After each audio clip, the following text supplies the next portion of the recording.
Oh my god, dude, Tyler Toffoli just got traded! I just made a video talking about Jacob Chychrun and the idea of him getting traded to Montreal, and I was like, okay, I'm gonna publish that video at 10 a.m. PST, but nah, I'm rendering that video, and as I'm rendering, we get our tweets from the NHL insiders. Take a look at this. 10 minutes ago, Darren Dreger.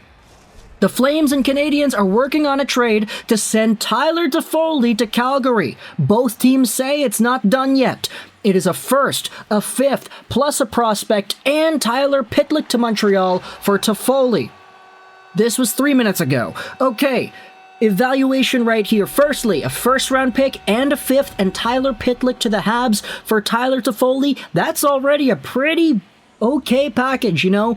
Getting a first-round pick for this guy, getting a fifth, nice to get those picks in there. Tyler Pitlick is a very interesting name, because this guy is another familial connection with the Habs. Take a look at this, his cousins, Rem Pitlick and Rhett Pitlick. Rhett was drafted by the Canadiens a few years ago. Rem is on the Habs today. He was acquired on this team from the Minnesota Wild.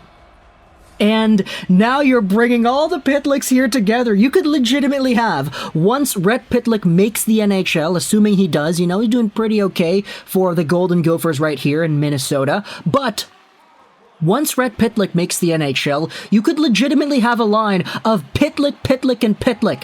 Like, dude, Tyler Pitlick plays center right wing, you have Rem Pitlick who plays center right wing, and then you have Rhett who plays left wing. You could have a Pitlick, Pitlick, Pitlick line, and Kent Hughes went out there and did that. I don't even really care that Tyler Pitlick is not the most, impressive needle mover out there. He's got 2 points in 25 games, you know, he's playing for the Flames, he's doing his thing.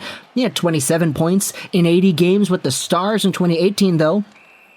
I don't want to make it seem like Tyler Pitlick is a complete, just extra piece. Hey, throw in another guy for the sake of throwing in another guy because he doesn't really produce. This is cool just to have that familial connection with Rem and Rhett, two guys who are already in the organization. This is crazy, dude. Tyler Pitlick, Rem Pitlick, Rhett Pitlick, they're all in the same family. But that's not it, because it's a first, a fifth, Tyler Pitlick, and a prospect to Montreal for Tyler Toffoli. That prospect is Emil Heineman.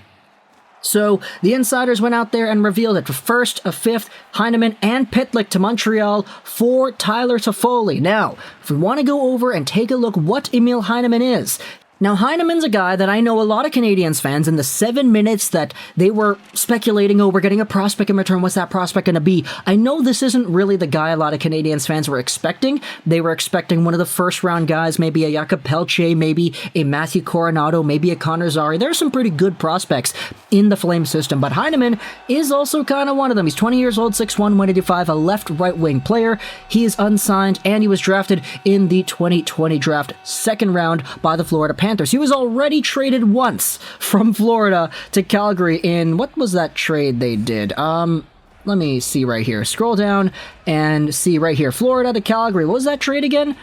Heineman and a second round pick for Sam Bennett. That's what it was. Yes, the Bennett trade. So, you take a look at what Heineman is doing right now in the SHL, 16 points, 36 games played. Is he going to be the top of the line, number one prospect that a lot of Canadiens fans were wanting out of this trade? Probably not, but could we see a middle, bottom six-ish projection here out of a guy that has had some pretty good SHL success? Yes. Probably. He's the type that can fit anywhere in the lineup and he can play any role. There's a strong push to his stride, which gives him added acceleration and top speed while skating in a straight line.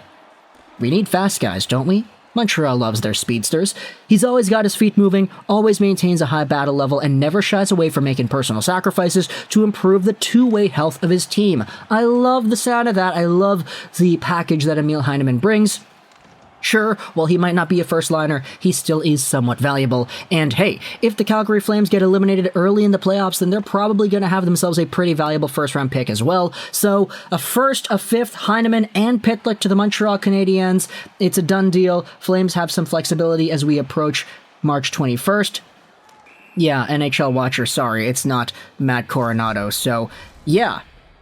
Everybody's talking about it now, man. Montreal has traded Tyler Toffoli, and the video I made about Jakob Chychrun will publish that at about 12 p.m. because, I don't want to make two videos and publish them back to back, especially if they both involve Montreal trade discussion. One of them is a trade actually happening, the other is a speculative video.